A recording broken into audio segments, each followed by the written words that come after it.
Hi Year 3, welcome to your maths video for Monday the 30th of November.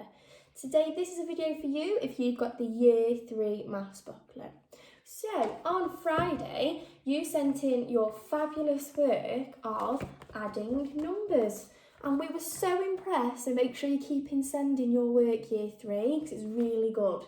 So today we're going to be doing the opposite of adding, we're going to be doing subtracting, the inverse operation of addition, okay?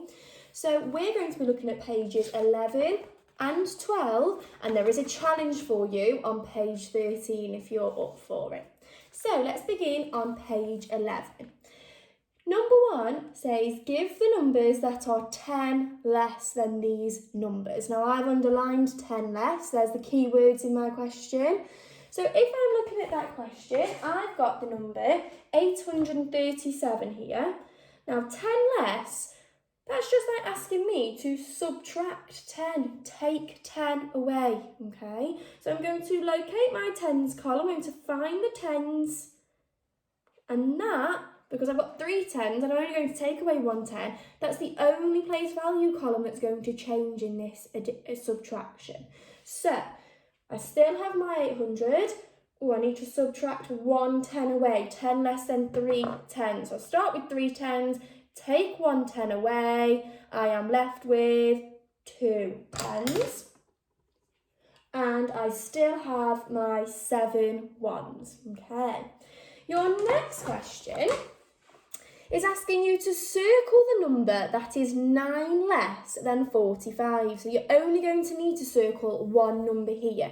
Now there's a range of ways you could work this out. You might want to do a column subtraction, or even easier, because it's only subtracting 9, you could put 45 in your head and count backwards 9. Or a lot of you will know that 9 is very close to 10, okay? So I'm going to show you my way of doing this. So I know I've got a similar question here, 9 less than 32. I know that 9 is very close to 10. And when I subtract 10, it's really easy because it's only going to change the tens column in this question. So I'm going to subtract 10, so that's going to be 22 now. But I've taken away 1 too many, okay? So I need to add it back on because I only needed to subtract 9. So 22, add 1, it's 23. And now I'm going to search for the number, 23. And the question asked us to circle it, okay? Right, moving on to question number 3. Similar to question number 1, but this time it's asking you what is 100 less than. And this time your questions are in words, not numerals. So I've got something similar here. I've got 100 less than 420. So you might want to write the number down in numerals. There's 420. I'm doing 100 less. So that just means I'm subtracting 100. So I'm going to find the hundreds column. I've got 400. If I take away 100, I'm going to be left with 320. Okay? Right, moving on to question number 4. It's asking you to complete the subtractions below. Now, if you have a good look at those, I can spot a pattern going on. So this one's subtracting 3, this one's subtracting 30, this one's subtracting 300. So the number we're subtracting each time from the same beginning number is getting 10 times bigger. So you need to think carefully about which place value column you're going to subtract that number from. So I've got a similar question. I start off with 829. I'm first going to take away 5, so that's only going to affect my ones column because I can see that 9 is more than 5 and I know that 9 subtract 5 is 4, so I'm going to have the same hundreds, the same tens, but my ones have changed. I'm left with 4 ones. Right, this one though, same starting number, but this time I'm subtracting 50. We know that's 5 tens, so I'm going to find the tens column. Oh, but if we have a look at that, that is going to change my hundreds as well. So have a think, what could we do to work that question out? we could do column method, okay? So 829 subtract 50, okay? So you can draw your working out all around your book, or if you've got some spare paper at home, you can also use that too. Now, I'm going to be having a look at column method just in a minute. So we're just going to see what other questions we've got first, and then we'll come back to column method.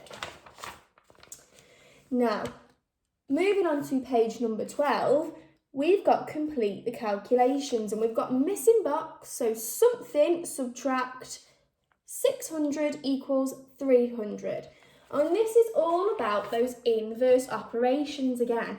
So we're doing subtraction today, but we know the opposite operation to subtraction is addition. Okay, so if I have a look at these, I filled in a missing gap here because I used the numbers that I had.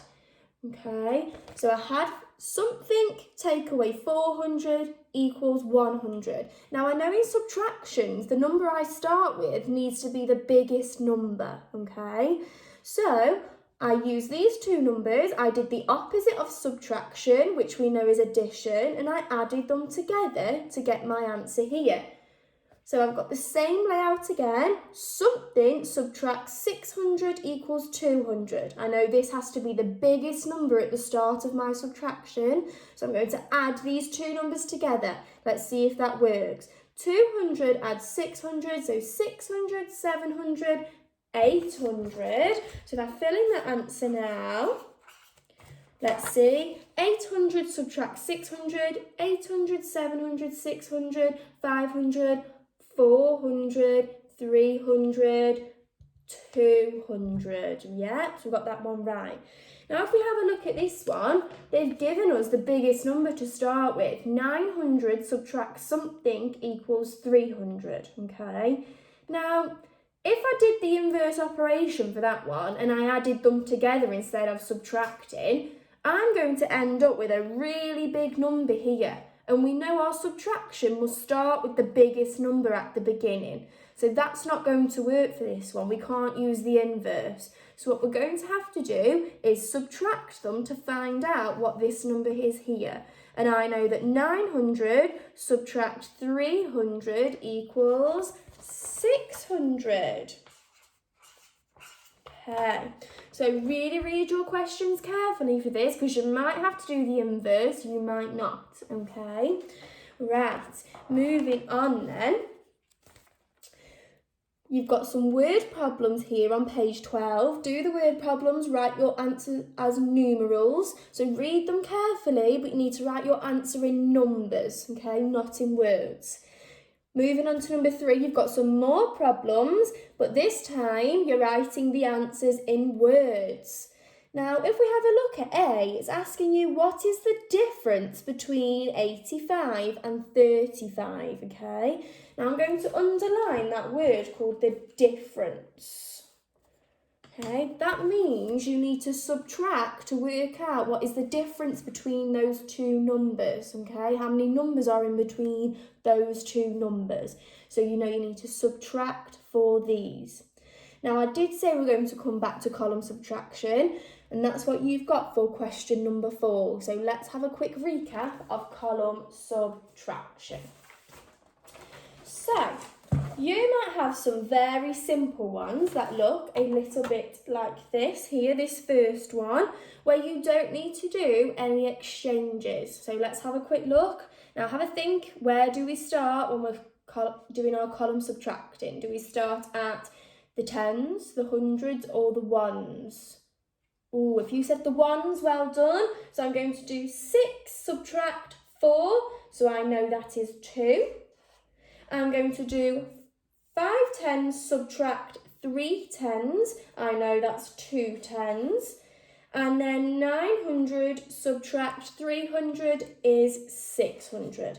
Now that was really easy if I didn't need to do any exchanges. But some of your questions will include exchanges, and we've all had a go at this in school. So let's have a quick recap. So if I start with my ones again, oh, I ran into a problem there. Have you spotted the problem? I can't do 0 take away 1, okay? I've got nothing to begin with, so I can't subtract 1 from it. So if there's more on the floor, I go next door and get 10 more. So I'm going to have to go to the tens column and exchange a 10. So I've got 6 tens there. I'm going to take a 10, exchange the 10, I'm going to leave it with 5 tens, and I'm going to put that 10 in the ones column. So now I've got 10 subtract 1, okay? So 10 take away 1, we know that's 9. Moving on to my tens column, 5 tens subtract 2 tens is 3 tens, and 700 subtract 300 is 400, okay?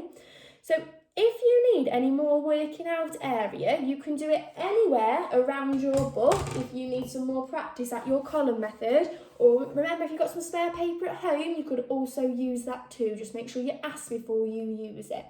So you only need to do pages 11 and 12 today, but if you would like to, you can also do as a challenge page 13, where we've got some subtraction tables, like we did addition tables on Friday. You've got complete the subtractions below, and you've got 2 more questions at the bottom there, so you need to read them really carefully, okay? Good luck, and see you soon.